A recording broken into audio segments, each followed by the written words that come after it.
सुबह का समय है। जमुना अपने पोते के साथ आंगन में सो रही है। जमुना, अरे बहुत समय हो गया, अब मुझे उठ जाना चाहिए। आज तो बहुत गहरी नींद आई, समय का पता ही नहीं लगा। चलो उठ के बहुओं को भी उठा देती हूँ, पता नहीं अभी उठी हैं या नहीं।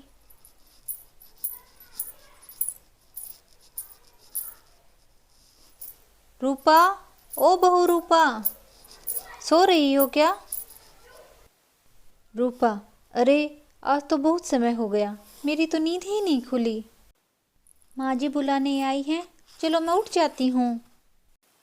प्रणाम माँ जी। बहू रूपा, आज आरती करनी है, जल्दी से तैयार हो जाओ। मैं मीना को भी उठा के आती हूँ। अरे मीना तो छत पे सो रही है, मुझे छत पे जाना होगा। सीढ़ियों पे भी चढ़ने का एक बड़ा ही काम है।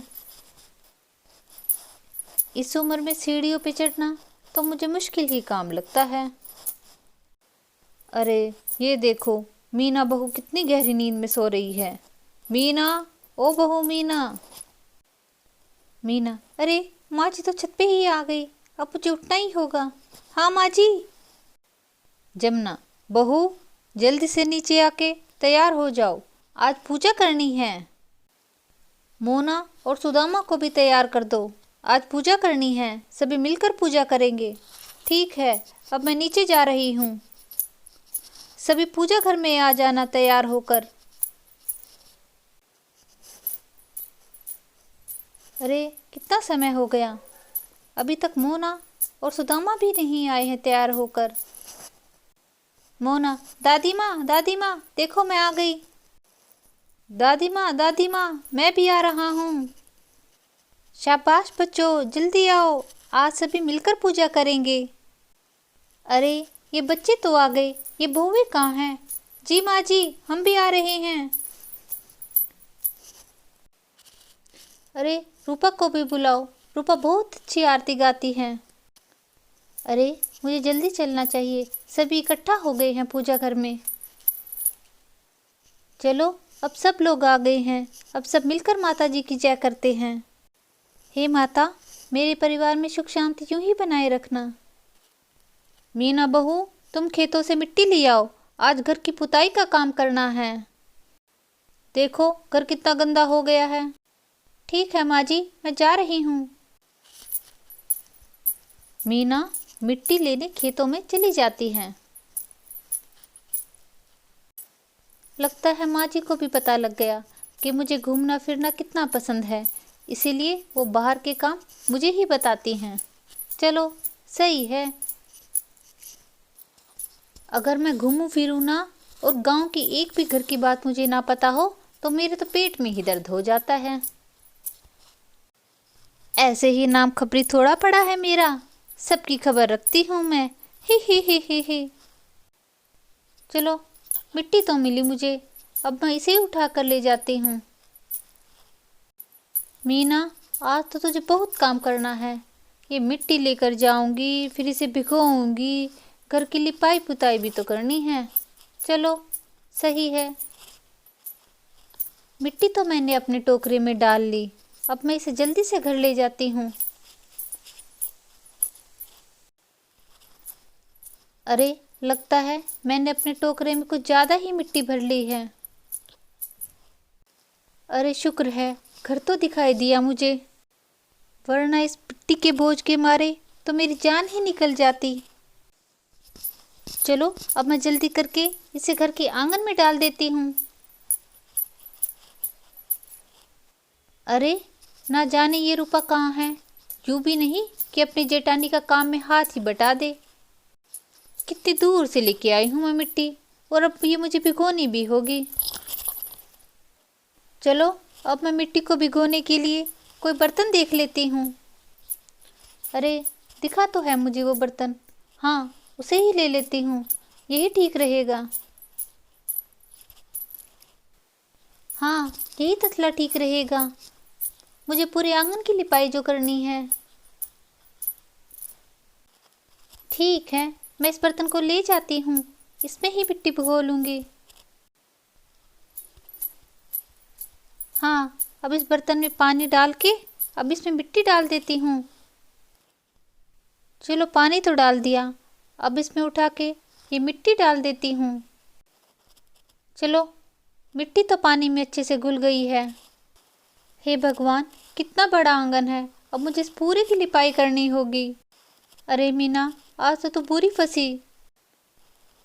आंगन की लिपाई करते करते मेरी तो कमर ही टूट जाएगी, पर कोई चारा भी तो ना है। शुक्र है हो गई लिपाई।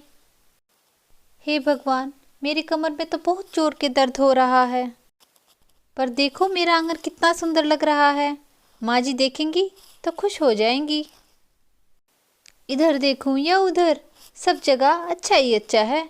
वाह बीना, आज तो तूने कमाल कर दिया। चलो अब मैं छत पे जाके देखती हूँ, छत से मेरा आंगन कैसा दिख रहा है। माँ जी देखेंगी मेरे काम को तो खुश हो जाएंगी। अरे वाह, यहाँ से भी बहुत अच्छा दिख रहा है मेरा आंगन। तभी कोई लड़की आती है। अरे ये घर किसका दिख रहा है, चलो इसी घर में जाके पूछ लेती हूँ। अरे कोई है क्या कोई? अरे बच्चों, तुम्हारे घर के सभी बड़े कहाँ गए? मोना और सुदामा उस औरत की बातें सुन के हंसने लगते। ही। अरे ना जाने कैसे बच्चे हैं, जवाब ही नहीं दे रहे। मैं ही आगे जाके देख लेती हूँ, शायद कोई आंगन में बैठा होगा। मीना, हे मास्टरनी, कौन है तू? रुक रुक। अरे तुझे अक्ल ना है, कहाँ मुँह उठाई आ रही है, दिखाई नहीं दे रहा कितनी मेहनत से मैंने लिपाई की है। हे भगवान, कौन पागल औरत है ये, इसने तो मेरी सारी मेहनत खराब कर दी। अरे आप मेरी बात तो सुनिए। मीना, अरे कोई बात ना सुनूंगी मैं तेरी। देख तूने मेरे आंगन का क्या हाल किया है। रुक जा तू, अभी मैं अभी आई नीचे। अरे पागल औरत, गीले आंगन में पैर रखने से पहले ये तो सोचती कि किसी ने बड़ी मेहनत से लिपा होगा इसे। अब तूने मेरा आंगन खराब किया है तो अब इसे तू ही ठीक करेगी। अरे आप तो बोलती ही जा रही हैं, जरा मेरी बात भी तो सुन लीजिए। अरे मुझे सरपंच जी ने भेजा है, मैं पोलियो पिलाने वाली हूँ। आप तो मेरी एक बात सुन भी नहीं रही हैं। तभी जमुना बाहर से घर के अंदर आती है। अरे ये शोर कैसा, जाकर देखती हूँ, लगता है घर में कोई मेहमान आया है। मीना बहू, अरे ओ मीना बहू, किससे बातें कर रही हो? अरे माँ जी आप ही देखिए ना, इसने मेरा सारा आंगन खराब कर दिया है। अरे देखो तो कौन है। अरे ये तो पोलियो पिलाने वाली मैडम जी हैं। प्रणाम काकी जी, मैं पोलियो पिलाने के लिए आई हूँ। अगर आपके घर पे 5 साल से छोटे बच्चे हैं तो उन्हें ले आइए। धन्यवाद मैडम जी, मैं अभी अपने पोते पोतियों को लेके आती हूँ। मोना, सुदामा, कहाँ हो तुम, जल्दी आओ। मोना और सुदामा अपने दादी के पास आ जाते हैं। चलो ठीक है काकी, अब मैं इन बच्चों को पोलियो पिला देती हूँ। मीना, मोना जल्दी से मेरे पास आओ, पोलियो पीनी है। मोना और सुदामा पोलियो की खुराक ले लेते हैं। सुदामा, अरे माँ ये मुझे कड़वी तो ना लगेगी? नहीं नहीं, ये कड़वी ना है, तुम जल्दी से मुँह खोलो। ठीक है काकी जी, अब मुझे आज्ञा दीजिए, मुझे अब और घर भी जाना है। तो आप भी अपने बच्चों को पोलियो पिलाएं और दूसरों को भी पोलियो के बारे में जागरूक करें। जमुना, मास्टरनी जी आपका बहुत बहुत धन्यवाद, आप बहुत अच्छा काम कर रही हैं। आपका भी बहुत बहुत धन्यवाद काकी, अब मैं चलती हूँ, मुझे दूसरे घर भी जाना है। दोस्तों, आपको हमारी कहानी पसंद आती है तो इसे लाइक और शेयर करें। धन्यवाद।